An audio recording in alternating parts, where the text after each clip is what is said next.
एक बार फिर से नमस्कार सभी को। और मुझे पता है हम सब लोग सुबह से यहाँ बैठे हैं और श्री अशोक कुमार जी का हम काफ़ी लंबे समय से इंतज़ार कर रहे हैं।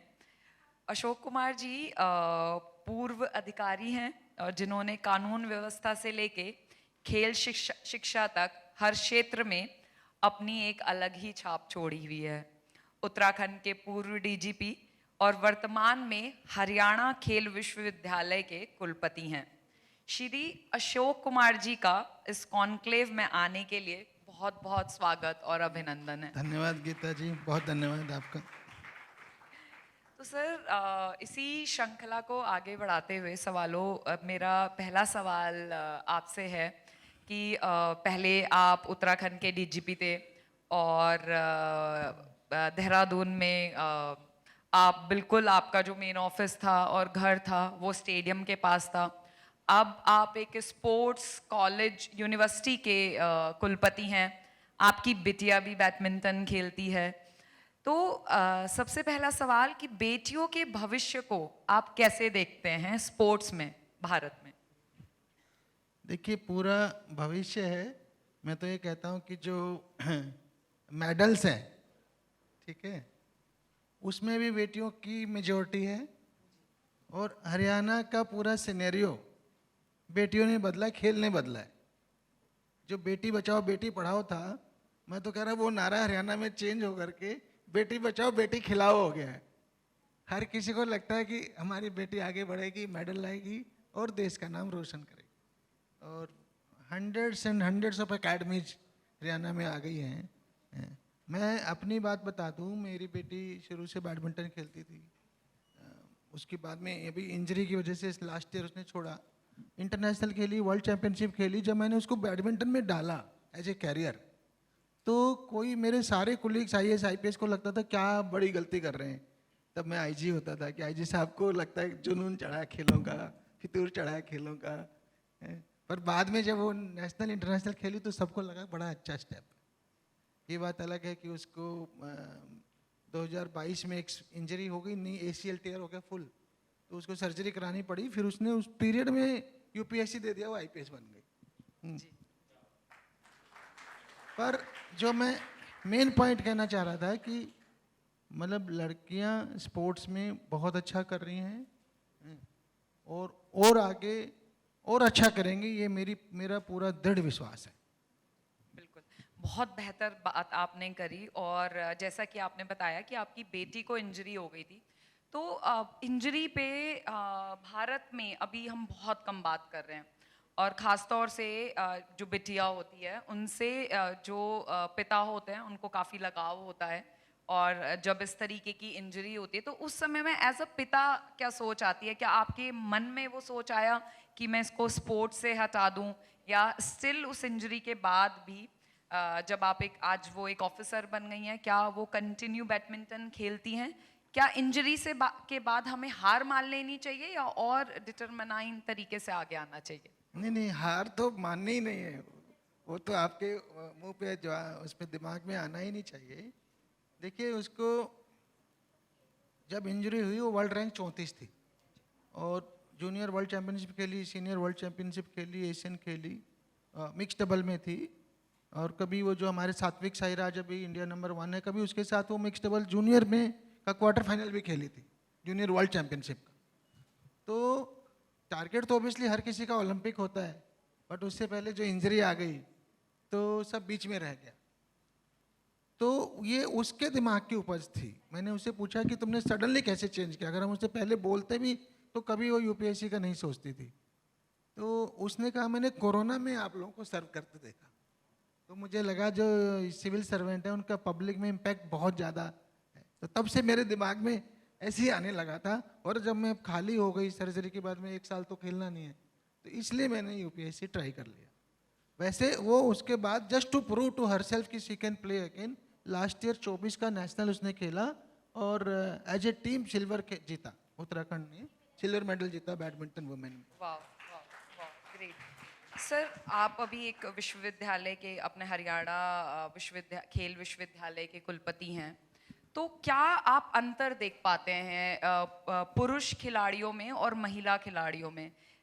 डिसिप्लिन किस में ज़्यादा होता है? देखिए नॉर्मली डिसिप्लिन लड़कियों में ज़्यादा है, पर मैं एज ए वाइस चांसलर बता रहा हूँ, जो मैंने यहाँ के एक्सपीरियंस किया पिछले 1.5-2 साल में।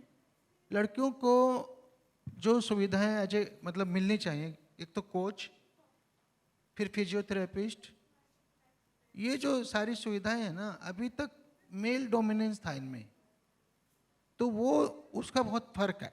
कई लोग उससे हेजिटेट कर जाते हैं, कई लोग स्टेप बैक कर जाते हैं, और कई जगह एक्चुअल में कहीं ना कहीं हरासमेंट है, कहीं ना कहीं पॉसिबल तो है ही। तो ऐसे में अभी मैं डाटा देख रहा था, तो आज की डेट में हमारी यूनिवर्सिटी में लगभग 25-26% लड़के हैं स्पोर्ट्स की। स्पोर्ट्स यूनिवर्सिटी है, सारे खिलाड़ी हैं, या कोच बन रहे हैं, या स्पोर्ट्स साइंटिस्ट बन रहे हैं, या स्पोर्ट्स एकेडमिशियन बन रहे हैं। तो रेशो 25% है। तो मैंने देखा जो कोच बनने हैं ना, उसके लिए आपको नेशनल खिलाड़ी ही, नेशनल लेवल का खिलाड़ी ही उसके लिए एलिजिबल है। पर अभी उसमें 25% लड़कियां तो आई, पहले तो कभी जीरो थी, लगभग जीरो थी या 1-2%, इसलिए लड़कियां कोच बहुत कम होती थी। तो अब वो चूंकि अब वो नेशनल लेवल की खिलाड़ी बन गई, तो वो कोच भी बनने लगी हैं। तो आई एम श्योर कि जो ऐसा फ्यूचर आने वाला है कि जब वो 25 की जगह 50+ भी होंगी, क्योंकि अदरवाइज बाकी हर यूनिवर्सिटी में लड़कियां मेजोरिटी में, सिर्फ स्पोर्ट्स यूनिवर्सिटी में वो अभी 25-26% है। बट जैसा मैंने कहा कि उनका पुराना रिकॉर्ड देखता है स्पोर्ट्स यूनिवर्सिटी कि जो नेशनल लेवल का खिलाड़ी वही कोच बन सकता है। तो इसलिए आने वाला समय एक दिन ऐसा जरूर आएगा कि जब यहाँ भी 50%+ हो जाएंगी और लड़कियों को गर्ल कोचेज मिल जाएंगे। खासकर कुछ गेम्स ऐसे हैं, आप समझ सकते हैं, कुश्ती है, पूरा बॉडी टच गेम है, स्विमिंग है, तो इन गेम्स में ज़्यादा जरूरत है कि वुमेन कोच हो। वैसे तो हर खेल में होंगे, तो उसके अलग फैक्टर होते हैं। वुमेन कोच खिलाड़ियों की प्रॉब्लम्स को और अच्छे से समझ पाएगी, उससे ज़्यादा डायरेक्टली कनेक्ट कर पाएंगे। बहुत बहुत अच्छी बात आपने कही। और हम भी यही चाहते हैं कि ये असमानता जो है वो समानता में परिवर्तन हो। तभी हमने श्री इंडिया स्पोर्ट्स जो अपना फाउंडेशन है उसकी नींव रखी, इस असमानता को समानता में बदलने के लिए। विश्वविद्यालय, आपका विश्वविद्यालय इसके लिए क्या खास काम कर रहा है ताकि हम मोर महिला खिलाड़ी पैदा कर पाएं, उनको और फैसिलिटी दे पाएं? उसमें आपका एज अ हरियाणा खेल यूनिवर्सिटी क्या ऐसा खास कोई प्रोग्राम आप चला रहे हैं? कुछ ऐसी खास मुहिम है जो आप लोगों ने स्टार्ट करी है? हम तो यही कह सकते हैं कि उनको एडमिशन में प्रेफरेंस है। जैसे महिला खिलाड़ी होती हैं उनको ज़रूर बुलाते हैं हम मोटिवेट करने के लिए। अभी हमने रानी रामपाल को बुलाया था, जो हमारी इंडियन हॉकी टीम कैप्टन रही है। ठीक है, उससे फ़र्क तो पड़ता है इन चीज़ों से। ये सारे स्टेप्स हम लेते हैं, साथ ही साथ इनको प्रेफरेंस देते हैं हर उस पर। फिर एक प्रॉब्लम जो मैंने खुद अभी इससे पिछली बार में शेयर की कि लड़कियों को ये प्रॉब्लम होती थी कि उनके पास फिजियोथेरेपिस्ट मेल है, फीमेल क्यों नहीं। तो हमने उसका एक्स्ट्रा प्रोविज़न करके उसमें फीमेल फिजियोथेरेपिस्ट को रखा, जिससे वो कंफर्टेबल फील कर सके। तो ये सारे ऐसे ऐसे स्टेप्स हैं। उनकी जो पर्सनल केयर होती है ना, अगर आप वो ज़्यादा करेंगे तो सर्टेनली वो मैसेज फैल जाता है कि भाई यहाँ पे महिलाओं की स्पेशल केयर है और उनके ख्याल रखा जाता है, तो फिर वो बढ़ता है, एडमिशन बढ़ता है। तो विजन क्या है अगले 5 साल का आपकी यूनिवर्सिटी का? हमने तो यूनिवर्सिटी के साथ साथ हरियाणा का भी विजन बनाया और देश का भी विजन बनाया। मैं आप सबको बता दूं, मैं सितंबर 24 में हमने एक नेशनल कॉन्फ्रेंस की थी स्पोर्ट्स यूनिवर्सिटी राई में, और उसका टॉपिक था mission Olympic 2036, road from 7 to 70 medals, कि 7 से 70 मेडल देश के कैसे आए। तो अभी तक ओलंपिक में मैक्सिमम 7 मेडल आए इंडिया के, तो 7 को 70 पे कैसे लेके जाए। और 70 इम्पॉसिबल नहीं है, बाकी देश भी तो 100 पे ला रहे हैं, हम तो हमारा रैंक तो 50 के नीचे है, जबकि पॉपुलेशन में वर्ल्ड नंबर 1 है हम। तो यहाँ पे एटलीस्ट हम जो है टॉप 5 में तो आ सकते हैं। टॉप 5 में आएंगे जब 70 मेडल हो जाएंगे। टोटल 1000 मेडल्स हैं। तो उस पर हमने पूरा मंथन किया, नीरज चोपड़ा को ही बुलाया था, और बाकी और भी सभी एकेडमिशियन, स्पोर्ट्स जर्नलिस्ट, बहुत लोग आए थे उसमें। फिर उसके ऊपर बेस्ड हमने हरियाणा गवर्नमेंट को पिच किया। तो अभी हरियाणा गवर्नमेंट ने एक स्कीम स्वीकार की है, जैसे देश के लिए 70 मेडल का टारगेट, तो हरियाणा के 6 में से 4 मेडल हैं इस बार। तो हरियाणा के लिए रखा हमने 36 पर 36, मतलब 2036 के ओलंपिक में अकेले हरियाणा को 36 मेडल लाने चाहिए। तो ये स्कीम को एज सच हरियाणा गवर्नमेंट ने भी अडॉप्ट किया है और रोल आउट होगी तो let's say it will make an impact. तो जैसे कि हरियाणा में हम सबको पता है कि हमने हरियाणा ने बहुत सारे पहलवान दिए हैं हमें, और डेफिनेटली ओलंपिक मेडल्स भी दिए हैं हमें काफ़ी। तो 20 साल पहले, बिकॉज आप खुद भी हरियाणा से हैं, तो 20 साल पहले का हरियाणा, उन हरियाणा के लोगों के बेटियों को लेकर सोच, और आज के हरियाणा में बेटियों को लेकर सोच में कितना बदलाव आया है? मैं तो कहूँगा दिन रात का फर्क है। जिस बेटे को कुछ लोग बोझ समझते थे, आज उसको अपना वो समझते हैं, अभिमान समझते हैं। बिल्कुल बिल्कुल। एंड अब जैसे अभी हम अगर देखते हैं भारत में, अभी गुजरात में स्पोर्ट्स साइंस में काफ़ी काम हो रहा है, उनमें यूनिवर्सिटीज़ में नए नए कोर्सेज स्पोर्ट्स साइंस और फिजियोथेरेपी से लेकर स्पोर्ट्स फिजियोथेरेपी और टेक्नोलॉजी से लेकर लगातार काम चल रहा है, बात चल रही है। तो हरियाणा में खासकर आपकी यूनिवर्सिटी में स्पोर्ट्स साइंस को लेकर कितनी गंभीरता से काम किया जा रहा है? देखिए, स्पोर्ट्स साइंस वो टॉपिक है जिसमें हम बहुत पीछे हैं, ठीक है। और इसकी वजह से इंटरनेशनली जो खासकर यूरोपियन कंट्रीज, फिर अमेरिका, ऑस्ट्रेलिया और इवन जापान, कोरिया वगैरह क्यों आ गए? क्योंकि वो इस फील्ड को बहुत पहले से पकड़ लिए और वहाँ 70% मेडल्स यूनिवर्सिटी से आते हैं। हमारे यहाँ ये कल्चर नहीं थी, अभी कल्चर बननी शुरू हुई है, ठीक है। एक ग्वालियर को छोड़ दें तो बाकी सारी स्पोर्ट्स यूनिवर्सिटी पिछले 20 साल में बनी है, बल्कि पिछले 10 साल में, एक और चेन्नई को छोड़ दें, गुजरात को, तो बाकी सब पिछले 10 साल में बन रही है। तो ये कल्चर आएगी, आ रही है, आएगी, पर आनी जरूरी है। जितने ज़्यादा हम स्पोर्ट्स साइंस को फॉलो करेंगे, जितना ज़्यादा उसको कोचिंग का पार्ट बनाएंगे, जितनी हर एकेडमी स्पोर्ट्स साइंस के एक्सपर्ट धीरे धीरे बढ़ाएगी अपने यहाँ, चाहे वो स्पोर्ट्स साइकोलॉजी हो, स्पोर्ट्स फिजियोथेरेपी हो, स्ट्रेंथ एंड कंडीशनिंग हो, बायोमैकेनिक्स हो, स्पोर्ट्स एनालिसिस हो, उनसे फ़र्क पड़ेगा। मैं जो बड़ी बात कहूँ तो 3 चीज़ों का हमने जो कॉन्फ्रेंस भी की 7 to 70, तो पहला हमने उसमें निचोड़ निकाला था कि हम लोग लड़ाई ही 50 मेडल के लिए करते हैं, कि हमारे जो है ना कुश्ती, बॉक्सिंग, बैडमिंटन, शूटिंग, थोड़ा आर्चरी, लगता है यही 5-6 खेल हैं, इसी में हमारे जो लोग अच्छे परफॉर्म कर रहे हैं, तो फिर हम उन्हीं पे फोकस करने लगते हैं, ठीक। तो इनमें मेडल्स आते हैं टोटल ओलंपिक में 50 मेडल, तो हमारे 50 में लड़ते हैं तो हमारे 5 आ जाते हैं, बहुत अच्छी बात है, 5, 6, 7, पर हम 1000 के लिए क्यों नहीं लड़ते? तो पहला सवाल ये है कि हम 1000 के लिए लड़ना शुरू करें। टोटल ओलंपिक में इवेंट्स जो हैं 300 प्लस हैं और हर में सिल्वर, ब्रॉन्ज ये करके कर लीजिए, 30 प्लस इवेंट है, मेडल टोटल 1000, तो 1000 मेडल के लिए लड़ेंगे तो जरूर हमारे 100 मेडल आ सकते हैं, इसलिए हमने 70 का टारगेट रखा। यह है पहला गैप। दूसरा गैप था ये स्पोर्ट्स साइंस वाला, जिसमें आपने चर्चा कर ली। एक तीसरी जो चीज़ है जो चाहिए, मतलब हमको वो जुनून चाहिए, जोश और जुनून, जो हरियाणा ने दिखा दिया उनकी पॉलिसीज ने, कि भाई स्पोर्ट्स के थ्रू भी आप करोड़ों रुपए कमा सकते हो, स्पोर्ट्स के थ्रू भी आप नौकरी पा सकते हो, स्पोर्ट्स के थ्रू भी डीएसपी बन सकते हो, ठीक है ना। कांस्टेबल से लेकर डीएसपी तक की नौकरी उन्होंने दे दी। तो लड़कों उनको लगा यार पढ़ाने की जरूरत क्या है, खेलते खेलते हमारी बच्चियां आगे निकल जाएंगी।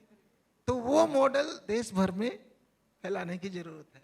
अब मैंने जैसे कहा, गांव गांव में एकेडमियाँ खुली है, शहर छोड़ दीजिए, कहते थे ना इंफ्रास्ट्रक्चर की कमी है, तो इंफ्रा तो मैं गांव गांव में पहुंच गया है। आप शूटिंग की, बॉक्सिंग की, कुश्ती की, हर जगह, तो वो उससे फर्क पड़ेगा। जितना ज़्यादा बच्चे खेलेंगे तो रिजल्ट आएगा। जैसे उड़ीसा ने थोड़ा फॉलो किया, मणिपुर ने फॉलो किया, अभी झारखंड कर रहा है, तो सर्टेनली हम लोग टॉप 5 में नहीं, हम तो वर्ल्ड नंबर 1 भी हो सकते हैं। जस्ट रोड मैप ऐसे ही चलता रहे 10, 15, 20 साल तक, तो सर्टेनली इंडिया जो है वर्ल्ड ऑफ स्पोर्ट्स में सुपर पावर बन सकता है।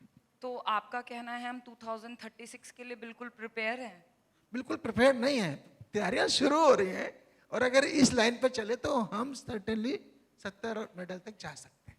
अच्छा, इतना इंफ्रास्ट्रक्चर पूरे भारत में बन रहा है, पूरे भारत में हम लोग इंफ्रास्ट्रक्चर पे काम कर रहे हैं, इंफ्रास्ट्रक्चर के अलावा हाइजीन और क्या हम उतने टैलेंटेड कोच भी उनको दे पा रहे हैं at the same time? Again मैं आपसे समानता की बात करूंगी, कितने आपने हरियाणा की बात करी कि 25% हमारे फीमेल अभी हम कोच वहाँ प्रोवाइड करा रहे हैं। पूरे भारत की अगर हम बात करें तो क्या हम वो अच्छे skilled coach, physiotherapist, sports science के टेक्नोलॉजी, एआई टेक्नोलॉजी के ज्ञाता हम दे पा रहे हैं? अभी गैप है। अभी देखिए, जैसे मैंने कहा कोच बन रही हैं लड़कियां, 25% आई, तो इंफ्रास्ट्रक्चर भी जो रियल में इंटरनेशनल स्टैंडर्ड का वो कम है, पर धीरे धीरे बन तो रहा है।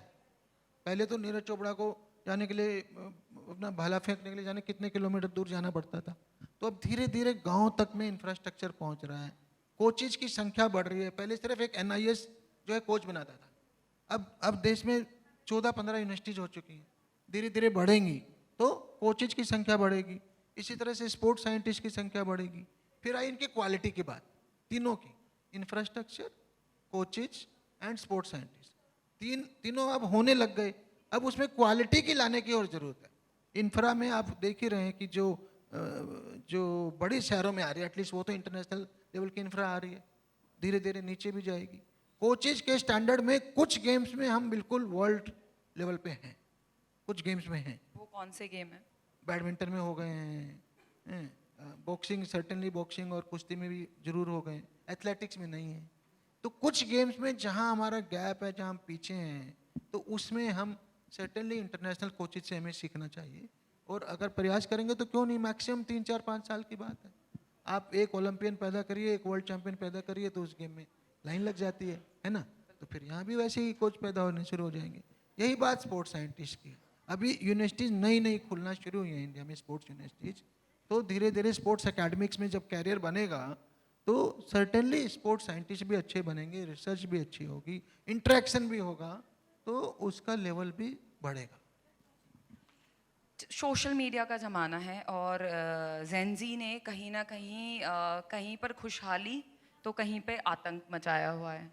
और डेफिनेटली आप मुझे एक चीज़ ये बताइए कि सोशल मीडिया से क्या आज का खिलाड़ी डिस्टर्ब हो रहा है, या सोशल मीडिया इनको एक मुकाम हासिल करने में मदद कर रहा है? देखो, दोनों बातें हैं, और वो आपने खुद कहा है, तो वो पर्सन टू पर्सन डिपेंड करता है। सोशल मीडिया की रील देख के आप मोटिवेट भी हो सकते हो कि भाई मुझे भी एक दिन ऐसा ही बनना है, और उसी सोशल मीडिया से चिपक करके आपके सारे सपने सब चकनाचूर भी हो सकते हैं। अगर आप दिन में 6 घंटे सोशल मीडिया देखोगे तो फिर आपका फोकस कहाँ रह गया, फिर कौन से खिलाड़ी और कौन से एकेडमिशियन बनना है आपने, है ना। फिर तो आपका सारा ध्यान उधर चला गया ना। तो सोशल मीडिया को हमें नशा नहीं बनने देना, लत नहीं बनने देना है। उससे फ़ायदा उठाओ, किंतु उसके दुष्परिणामों से दूर रहो। यही मैं जैन जी से रिक्वेस्ट करना चाहता हूँ। आपकी यूनिवर्सिटी, ठीक है, हम खिलाड़ियों की बात कर रहे हैं और महिला खिलाड़ियों की हम लगातार, हमारा मंच बात करता रहता है। पैरा खिलाड़ी जो हैं उनको आपकी यूनिवर्सिटी कितना चांस दे रही है? अभी हमने इतना बड़ा 100 देश हमारे देश में आए और हमने इतना बड़ा वर्ल्ड पैरा चैम्पियनशिप यहाँ पर किया। बहुत मेहनत से हमने अच्छे मेडल डेफिनेटली विन करे, बट और कितने सुधार की आवश्यकता है पैरा में? और क्या ये इक्वली पैरा ट्रीट हो रहा है यूनिवर्सिटीज़ में जैसे दूसरे खिलाड़ी को हम ट्रीट करते हैं? देखिए, हमने तो मौका दिया है। पहली बार एनआईएस में नहीं होते थे पैरा एथलीट, ठीक है। पहली बार पिछले साल ही हमने 2 एथलेटिक के कोच, पैरा के कोच बनाए। अभी तक पैरा के कोच नहीं बनते, मतलब पैरा एथलीट को दूसरे नॉर्मली एथलीट ट्रेनिंग देता था। तो हमने कहा जो पैरा एथलीट कोच बनेगा तो वो उसकी प्रॉब्लम को ज़्यादा समझ पाएगा, ठीक है ना। जो ब्लेड रनर है खुद ही, तो उसको तो उसकी प्रॉब्लम ज़्यादा पता चलेंगी। तो ये हमने शुरू कर दिया है, यानी कि हम पैरा एथलीट को कोच बनने का भी मौका दे रहे हैं, ठीक है जी। मैं। हाँ जी, एक दूसरा पॉइंट मैं अपनी ओर से ऐड करना चाहता हूँ कि जो मेरी यूनिवर्सिटी ने किया है, आपने कहा ना आप समानता और इनको वो दे रहे हैं, कि जब हमने बेटी को डाला था बैडमिंटन में, 12th तक तो नॉर्मल रहा। 12th के बाद एक स्टेज आई कि क्या करें, अब इसको यूनिवर्सिटी भेजें या कोचिंग में बैडमिंटन में रखें, और तब वो इंटरनेशनल खेल रही थी।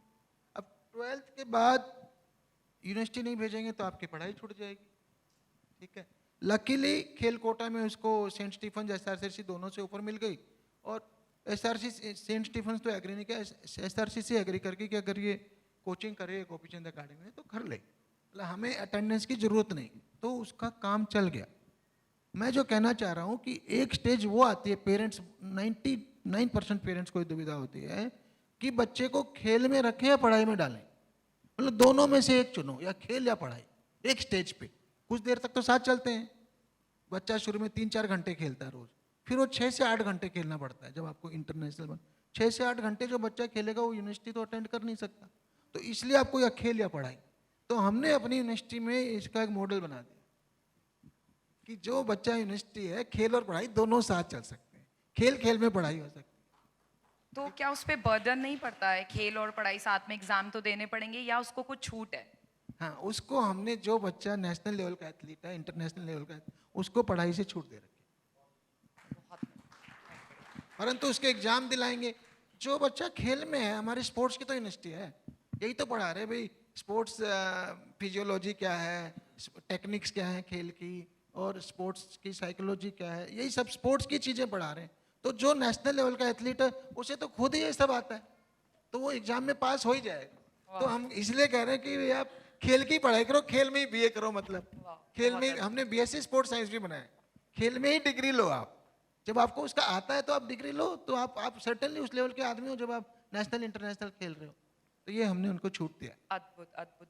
तो अंत में जाते जाते मैं आपसे एक सवाल पूछना चाहूँगी, जो आज के पेरेंट्स हैं और जो अपने बच्चों को स्पोर्ट्स में कहीं ना कहीं डालना चाहते हैं, और उनके मन में भी दुविधा है कि जैसे कि आपने बोला पढ़ाई और खेल को लेके, तो उन बच्चियों की माता को और पेरेंट मतलब पिता को आप क्या एक संदेश देना चाहते हैं कि क्यों खेल उनकी बच्चियों के लिए बहुत इम्पोर्टेंट है? देखिए, मैं जनरल कैरियर गाइडेंस में भी बोलता हूँ कि हमें कैरियर वो चुनना चाहिए जो आपके दिल और दिमाग के दोनों के करीब हो, जिसमें what you love to do and what you are good at, ठीक। तो अगर आपका बच्चा खेल से प्यार करता है और खेलने में अच्छा भी है, तो सर्टेनली उसको पूरा मौका दीजिए 100%, एक ना एक दिन जरूर सफल होगा। लड़का हो या लड़की, जरूर से जरूर सफलता मिलेगी। मैं तो ये great great, thank you so much Ashok sir, आप आए और आपने हमारी आज डेफिनेटली खेल यूनिवर्सिटी को लेकर it's eyes opening session, and बहुत सारी ऐसी इंफॉर्मेशन है जो मुझे खुद नहीं पता थी, और आई थिंक इससे डेफिनेटली जो हमारे सोशल मीडिया प्लेटफॉर्म पे ये डलेगा तो काफ़ी लोगों को फ़ायदा मिलेगा। बिहार सरकार देख रहे हैं, उड़ीसा में जो गवर्नमेंट ने जो है अपने फंड जो है हॉकी टीम को दूसरे लेवल पे ले गए, लेकिन कई जगह जो प्रैक्टिकल प्रॉब्लम हो रही है कि CSR को सिर्फ एक जो है इस्तेमाल के तौर पे बहुत सारे कॉर्पोरेट्स अपना इंट्रा कंपनी में ट्रांसफ़र कर देते हैं। जो जेन्युइन जो रिसेप्टेंट होने चाहिए, रिसिपिएंट होने चाहिए, जो स्पोर्ट्स में से आपकी यूनिवर्सिटी है, जो जेन्युइन प्लेयर्स है, उन तक वो चीज़ पहुँच नहीं पा रही।